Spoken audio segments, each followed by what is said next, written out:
Unang-una muna, sir, sa ano muna, sir, sa family mo. Ano, sir, yung gusto mong sabihin kila nanay? Sa, for the record, ito, kukwento ko sa inyo. Sabi sa akin ng mga Arabo, Sherwin, sabi niya, bakit gano'n yung mga Pilipino? Sabi niya, kapag yung mga magulang, yung buhay, pinababayaan, hindi sinasabihin ng maganda, hindi nagpapasalamat, hindi nagka-I love you. Pero pagpatay na, umiiyak. Sabi niya, bakit ganun sa inyo?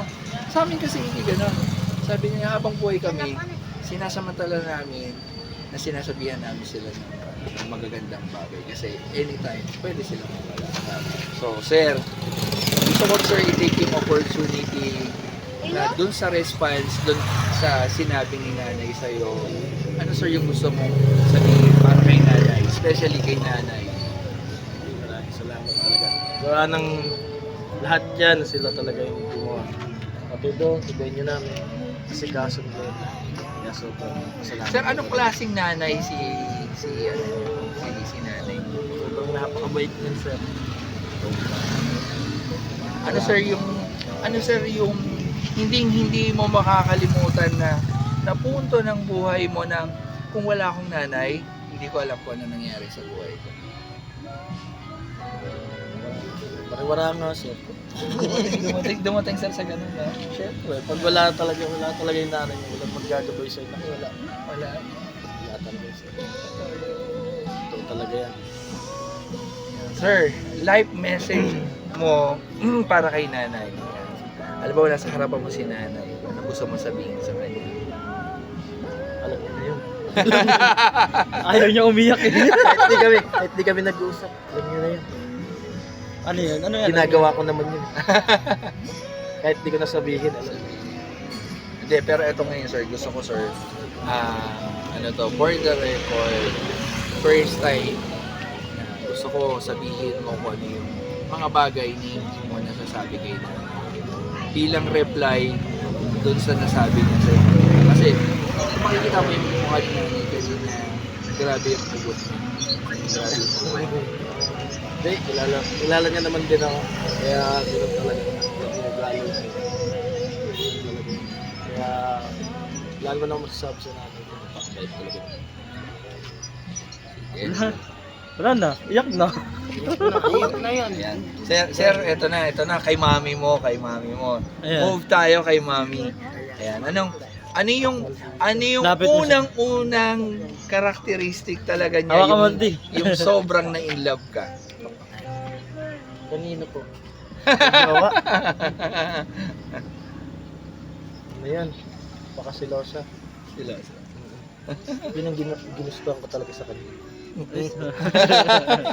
Pag hindi silosa, walang Oo, nag-thrill eh. Walang Kaya yun. Saan na ba yun? Nawala eh. Parang nakasimamot pa rin eh. Ayun, no, sumisilip-silip. Pauwi na kasi yan. Mga oras na kasi. Trabaho pa kasi siya. Ang bilis ng biyahe ko, sir. Galing Alabang eh, pa hanggang may kawayan, 30 minutes eh.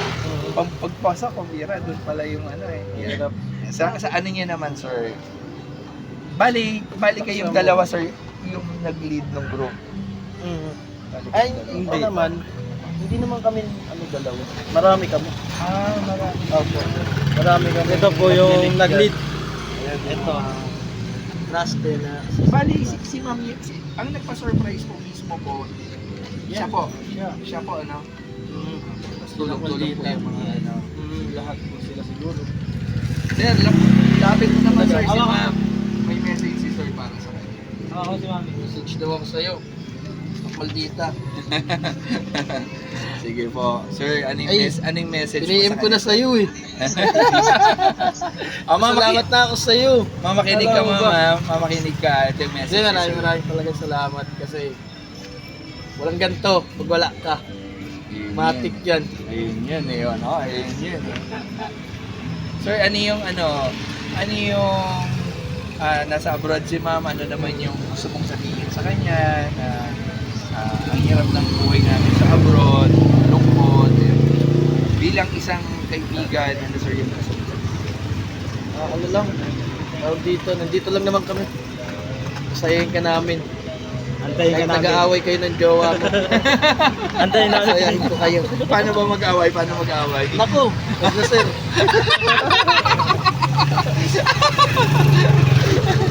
Baka, wala, hindi na magsasabi. Nahirap na. Baka biglang lumabas sa screen, no? Baka mahablot ako dito. Sa buong grupo naman, sir, ano naman po yung gusto mong sabihin? Yan, dyan sa mga nanonood sa atin,